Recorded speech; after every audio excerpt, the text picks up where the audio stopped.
Assalamualaikum warahmatullahi wabarakatuh. Bismillahirrahmanirrahim. Mungkin teman-teman yang belajar tasawuf sudah pernah mendengarkan nama beliau, orang ini, Imam Haris Al-Muhasibi.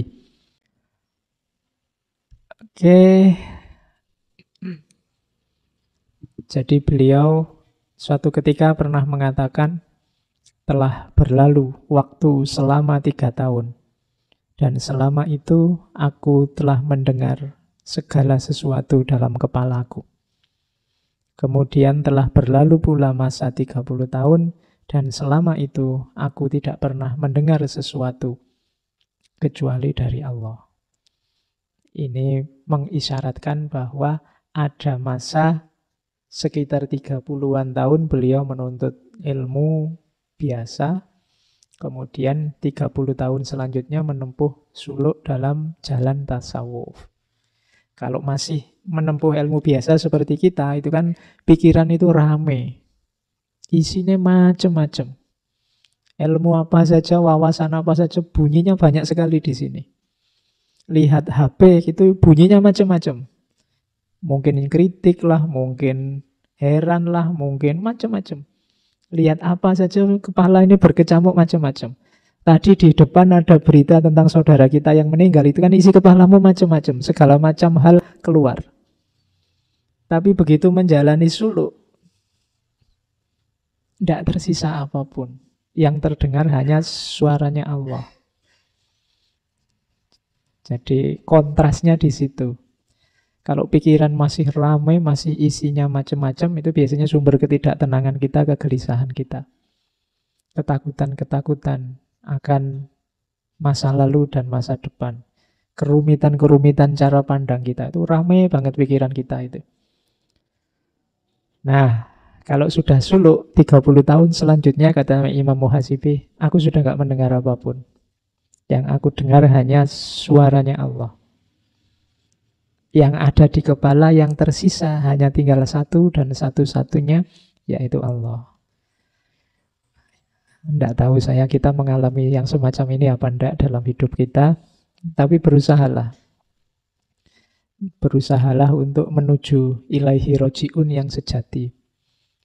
Biar lebih ringan langkahmu, jangan terlalu sibuk dengan hal-hal yang tidak penting. Biar isinya nanti tersisa Allah saja. Apa tidak boleh berpikir, Pak? Kalau begitu boleh. Malah katanya Imam Al-Muhasibi, likulli syai'in jauharun, wa jauharul insani al-aqlu, wa jauharul aqli at-taufiq. Dalam segala sesuatu itu ada intinya. Intinya manusia, wa jauharul aqli, wa jauharul insani, itu al-aqlu. Intinya manusia itu akalnya. Tapi jangan lupa, wa jauharul aqli at-taufiq. Saya tidak harus cerita bagaimana utamanya akal bagi manusia. Kita selama ini mengkaji itu. Tapi kata-kata Imam Al-Muhasibi selanjutnya, wa jauharul aqli at-taufiq. Justru intinya akalmu itu adalah taufik. Anugerah dari Allah. Jadi akalmu itu mencapai puncaknya, kalau katanya para filosof muslim, nanti silakan didengar lagi rekamannya. Kalau dia bisa mencapai akal yang mustafad. Akal mustafad itu akal yang nyambung langsung dengan sumber utamanya. Nyambung langsung dengan Allah. Karena betapapun segala pengetahuan, segala ilmu itu kan kuasanya Allah. Kalau Allah mengizinkan kita dapat ilmu, kalau tidak ya tidak dapat. Jadi intinya tetap ada taufik. Akal itu mungkin seperti komputer, kemudian taufik itu servernya. Kalau kita internetan kan data itu ada di server. Data itu bisa terpampang di komputer ini apa tidak kan tergantung servernya. Kalau servernya mengizinkan data masuk, dia bisa kelihatan di komputermu. Kalau tidak ya enggak. Jadi wa jauharul aqli itu, akal itu kayak komputer yang dapat suplai data dari Tuhan. At-taufiq. Jadi begitu ada kebaikan, begitu ada informasi, ada data, ada ilmu yang muncul di kepalamu, itu hakikatnya taufik. Wa jauharul aqli at-taufik. Maka kalau dikembalikan ke depan tadi, kalau akalmu sudah nyambung sama Allah, apalagi isinya hanya Allah, ya sudah. Kamu hidupnya sudah di dalam servernya. Tidak perlu capek-capek download setiap hari. Apa yang dibutuhkan ada. Itu yang oleh para sufi disebut makrifat nanti. Oke, ya ini kamu jadikan referensi dulu saja. Siapa tahu kapan-kapan kamu nyampe level ini. Ya. Oke ya, terus. Hatiku dipenuhi segudang ambisi yang segera sirna setelah mata hatiku melihatmu. Katanya Imam Muhasibi. Aku meninggalkan dunia dan agama manusia demi menyibukkan diri dalam mengingatmu. Wahai agama dan duniaku, orang yang aku dengki kini berubah iri. Aku menjadi tuan di dunia setelah menjadikanmu sebagai Tuhan. Mu-nya ya kembali ke Tuhan. Maksudnya apa? Waktu aku ambisius, punya cita-cita macam-macam, mungkin pengen jadi ulama besar, pengen kaya raya, pengen terkenal. Aku sibuk, aku capek luar biasa. Aku banyak dengki pada orang lain. Jadi orang lain kok ada orang lebih pintar dariku, ada orang lebih kaya dariku, ada orang lebih terkenal dariku, membuatku dengki. Tapi begitu aku berpaling hanya pada Allah, sudah aku tidak mikir apa-apa lagi, hanya sibuk dengan Allah. Sekarang terbalik, justru orang lain yang iri padaku. Dulu waktu aku dicengkram oleh ambisiku, aku jadi budak. Tapi begitu aku memposisikan diri jadi budak di depan Tuhan, sekarang justru aku jadi tuan. Jadi ini kalimat puitis dari Imam Hasan Al-Basri. Oh, aku menjadi tuan di dunia setelah menjadikanmu sebagai tuan. Caranya apa? Meninggalkan dunia dan agama manusia. Agama itu jalan hidup manusia. Demi menyibukkan diri dalam mengingatmu. Nah, ini bahan kita muhasabah ya. Kita sibuk dengan Allah itu berapa persen dalam hidup kita dalam sehari. Ini kita lanjutkan lagi. Sebelum muhasabah, ini juga seperti jauhar tadi, rumus-rumus untuk kita sibuk dan dekat dengan Allah. Aslut to'ah al-warok. Dasarnya ketaatan itu warok. Warok itu kemampuan jiwamu untuk menjaga diri dan menghindar dari hal-hal yang tercela. Itu warok. Kenapa sih kok ndak mau nonton film, Mas? Kan filmnya bukan film saru. Ndak aku itu mudah tergoda.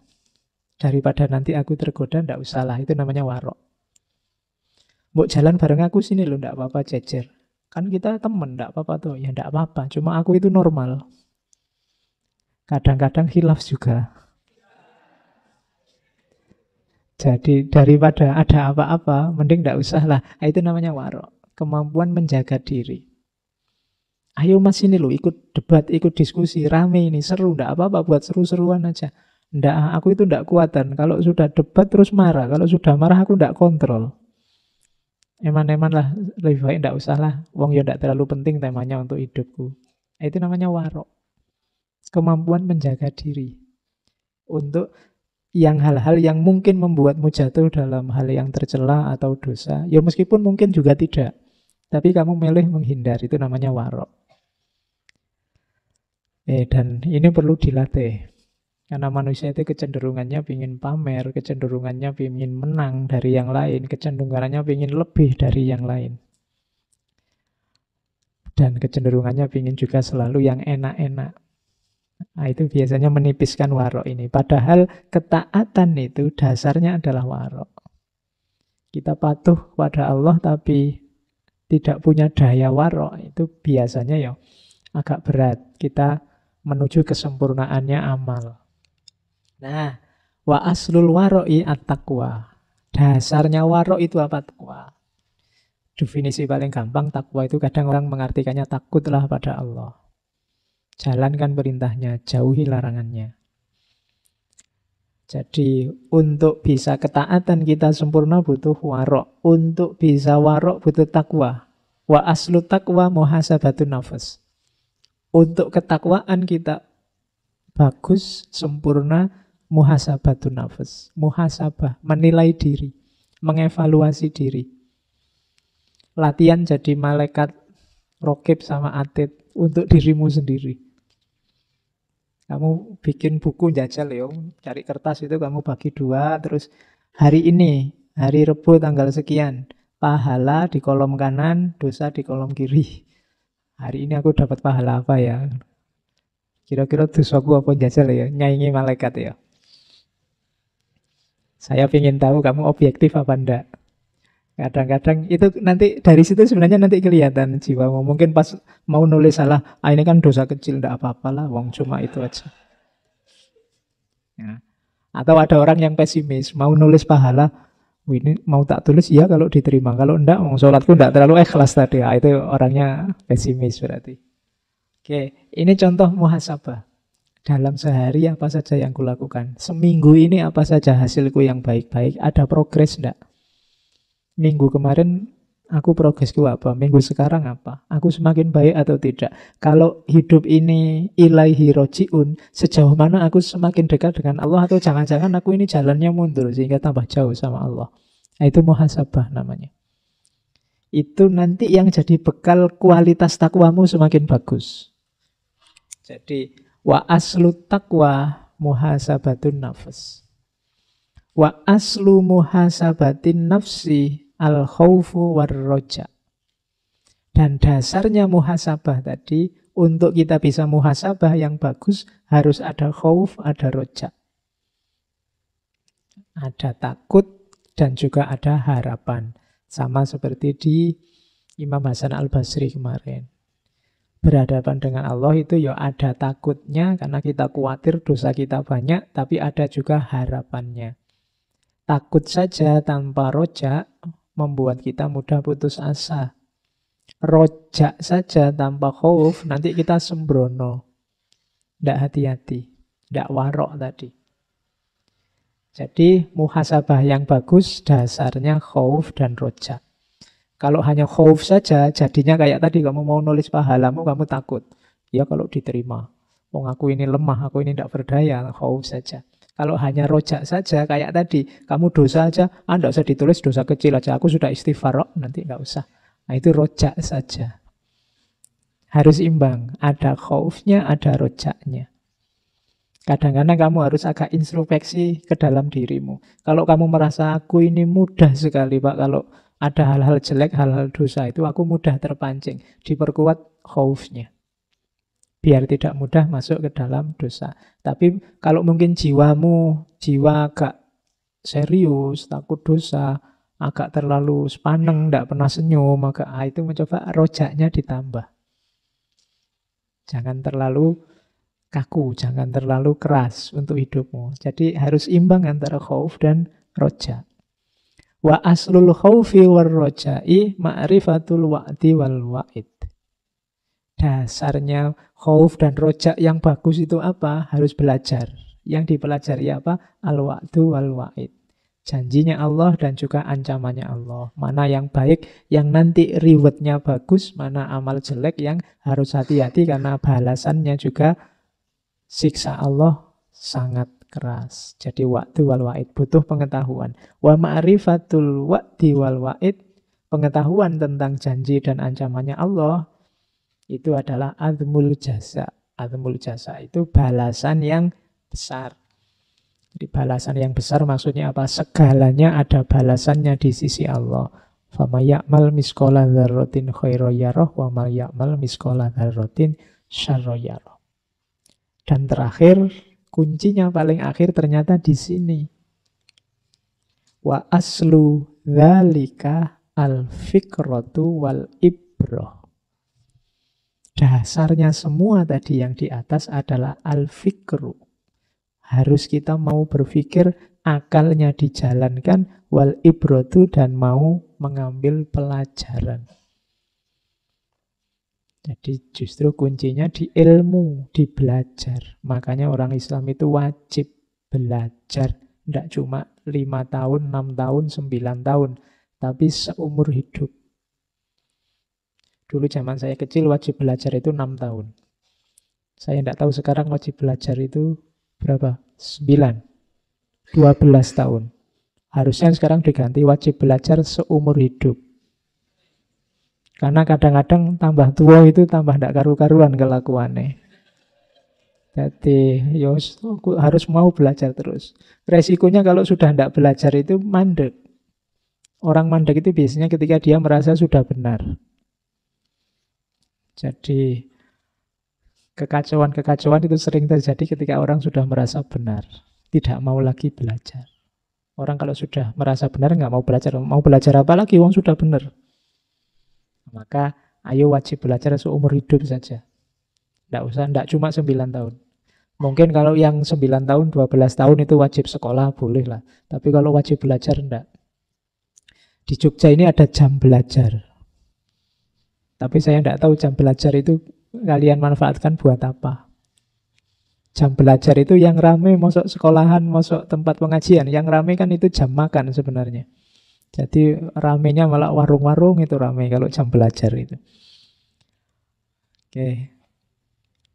Jadi ternyata taat itu dasarnya warok, warok dasarnya takwa, takwa dasarnya muhasabah, muhasabah dasarnya khauf dan rojak dasarnya janji dan ancaman, janji dan ancaman dasarnya pembalasan dari Allah, dan dasar semuanya adalah berpikir serta mengambil pelajaran. Nah, ini diambil dari qaulnya Imam Haris al-Muhasibi. Terus, sekarang kita belajar muhasabah. Kalau menurut petunjuknya Imam Haris al-Muhasibi di riayah li hukukillah, muhasabah itu diawali dari lidah.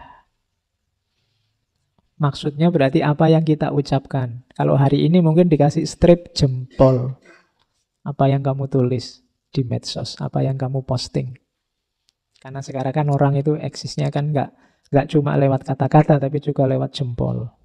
Lewat statusmu, lewat postinganmu. Sekarang kan jargonnya tidak lagi aku berpikir maka aku ada, tapi aku bikin status, aku posting maka aku ada. Ya. Kalau kamu punya grup WA dan kamu diem aja tidak posting-posting, kan kamu terus nggak dianggap ada. Kalau kamu posting yang nge-like banyak, yang komentar banyak, kamu baru merasa wah aku eksis nih. Nah, itu berarti aku posting maka aku ada. Yuk di muhasabah deh. Kamu posting apa hari ini? Kamu ngomong apa saja hari ini? Itu lidah. Lidahmu mengeluarkan apa saja hari ini? Yang penting berapa persen? Yang iseng berapa persen? Kalimat-kalimat yang baik berapa persen? Kalimat netral berapa persen? Kalimat negatif berapa persen? Itu kalau kamu bisa ngitung ini luar biasa muhasabahmu. Imam Haris al-Muhasibi itu dikenal ahli muhasabah. Berarti beliau ngukur, wah ini sudah terlalu banyak ngomong jelek ini misalnya. Terus setelah lidah mata. Mata, kalau mau ngomong matamu tidak enak.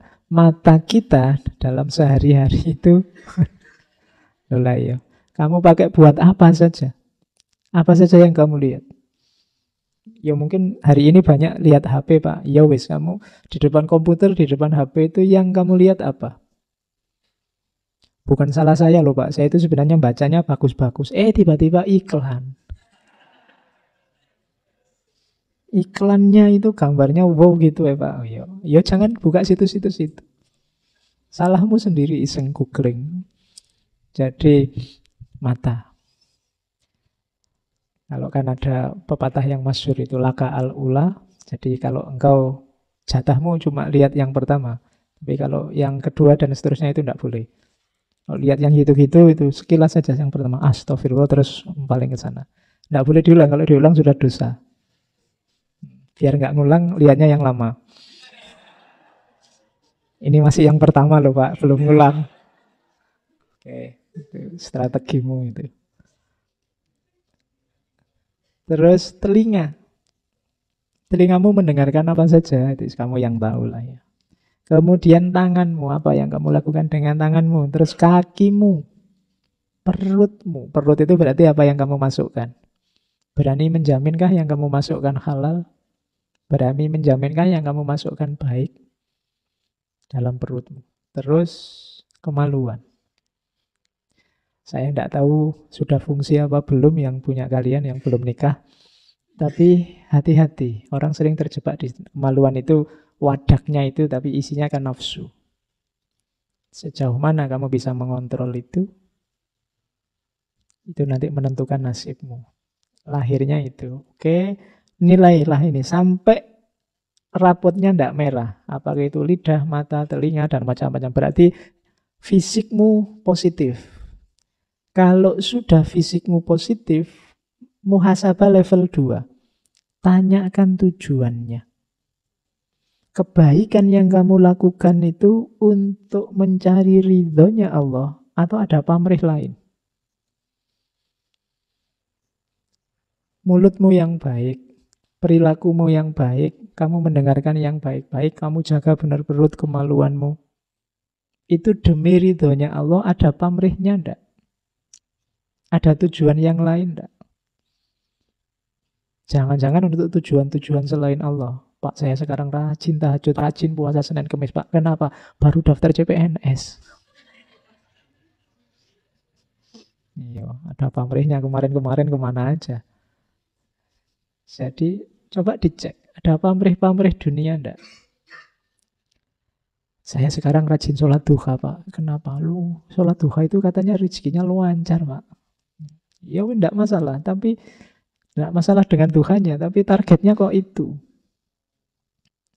Jadi muhasabah level 2, ayo dicermati. Kebaikan-kebaikan yang kamu lakukan itu mencari ridhonya Allah apa tidak. Kalau lulus di level 2 ini, masuk ke level 3. Kamu kan tadi sudah baik, lahirmu, batinmu juga baik ternyata. Kamu mencari ridhonya Allah. Tapi sekarang coba tanya, kamu bangga enggak dengan dirimu? Kan kadang-kadang, wah, alhamdulillah Pak, itu kan pernyataan kebanggaan diri. Saya sekarang sudah level saya sudah tinggi Pak. Saya hanya Allah yang saya cari ridhonya. Kamu tidak sadar begitu kamu mengklaim bahwa levelmu sudah tinggi, kamu tidak kayak yang lain, kamu sudah tidak punya pamrih. Sebenarnya menunjukkan bahwa kamu sedang jatuh lagi. Jadi ini level naik satu level, tanyakan kamu bangga tidak karena sudah melakukan jasadmu baik, rohanimu juga baik. Kalau ada kebanggaan-kebanggaan itu, kamu masih batinnya masih perlu diperbaiki. Karena dalam dunia sufi, kebaikan yang beres baik lahir maupun batinmu itu sebenarnya anugerah dari Allah. Kalau usahamu saja mungkin tidak cukup. Makanya kalau sudah sampai level itu, kamu tanyakan di level selanjutnya, adakah perasaan bahwa keberhasilan itu karena usahamu saja atau karena bantuan dari Allah. Kalau sudah beres semuanya, termasuk apakah motivasi itu hanya Allah saja beres, hati-hati dengan yang terakhir itu. Apakah semua itu membuatmu merasa mulia? Wah, saya ini rasanya dimuliakan oleh Allah, Pak. Hidupku lancar, nyaman sejak kecil. Ini rasa ini juga hati-hati. Saya ini sekarang derajat saya kelihatannya sudah lebih tinggi, Pak, dari kemarin. Itu hati-hati. Teman saya itu, Pak, susah hidupnya. Saya itu loh, enak, lancar. Wah, berarti saya ini mulia sekarang ini. Hati-hati. Jadi jebakan-jebakannya ada di situ. Jadi ini jadikan rumus untuk muhasabah. Coba dicek mulai fisik satu-satu. Kalau beres semua ditanyakan, ini hanya untuk Allah saja atau tidak. Kalau sudah beres, coba tanyakan lagi, kamu bangga tidak dengan yang kamu lakukan? Merasa itu hasilmu sendiri atau anugerah dari Allah? Kalau ini sudah beres, enggak kok, saya itu enggak kuasa apa-apa, Allah yang menolong. Kamu merasa besar, merasa penting, merasa mulia enggak? Dengan makommu yang semacam itu. Begitu ada rasa itu, ya kalau pertandingan kamu kena diskualifikasi. Tidak jadi mulia di depan Allah. Ini namanya muhasabah. Mungkin kita tidak bisa sampai level tinggi, ya pelan-pelan. Sampai level 1 saja luar biasa sudah. Lidah terjaga, mata terjaga, telinga terjaga. Terus naik ke level kedua yang hanya ridhonya Allah. Kalau sudah begitu, semua kebanggaan kita sirnakan, diyakini bahwa segala yang terjadi adalah anugerah dari Allah. Dan meskipun begitu, tidak perlu ada rasa bahwa aku ini mulia, aku ini istimewa, aku ini penting, dan seterusnya. Nah, itu caranya muhasabah. Oke, terus muhasabah juga harus hati-hati. Kadang-kadang kita sering tertipu dengan amal baik.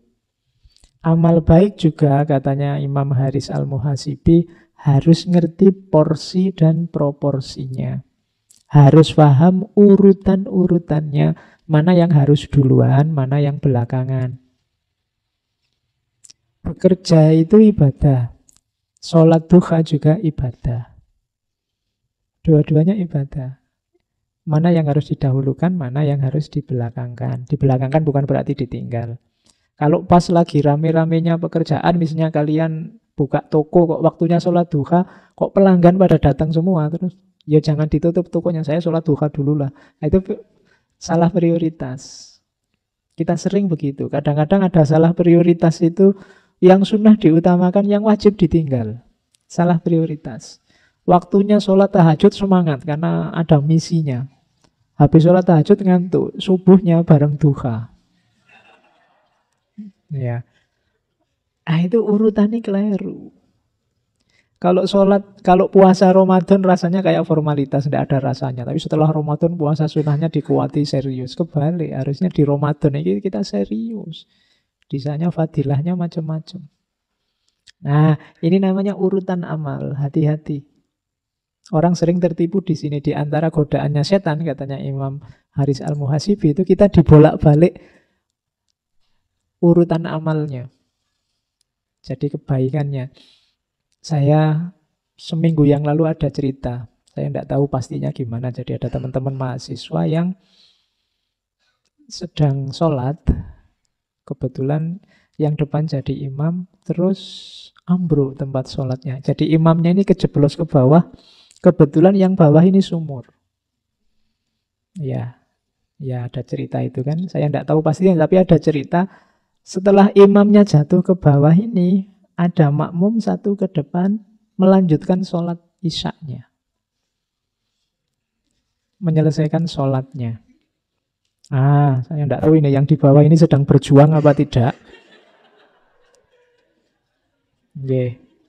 Coba nanti, saya masih belum jelas, tapi ceritanya begitu. Tapi akhirnya beliau yang imam ini meninggal, mahasiswa. Jadi tidak, hati-hati.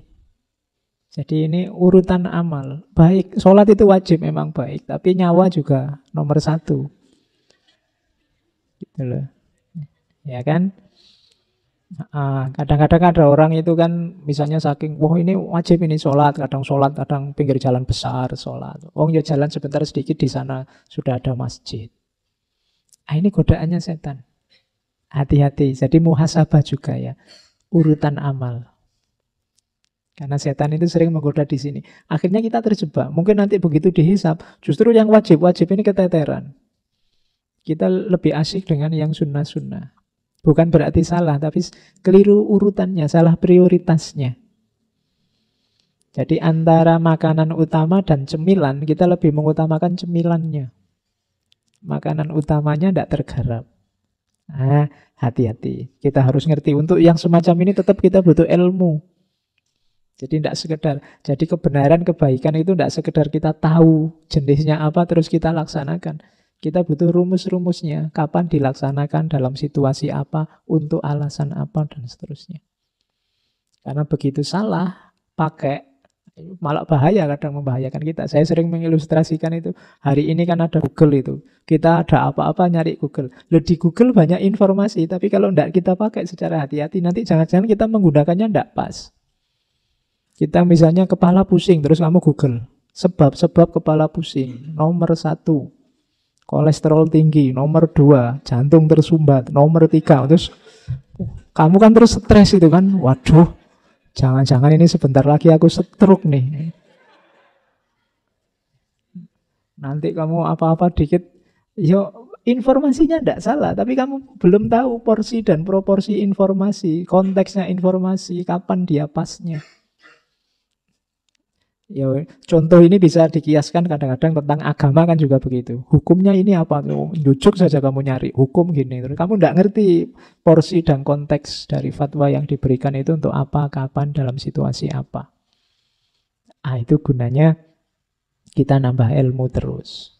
Tanya ahlinya, bila perlu nyari yang bisa nuntun. Makanya dalam tasawuf itu disarankan ada mursyid, ada penunjuk, penuntun. Kalau jalan sendiri khawatirnya tadi keliru. Wong kamu cuma sakit pilek aja merasa kena serangan jantung lah, kena apalah gitu.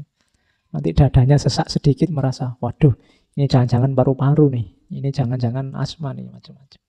Nah, oke, cari ilmunya.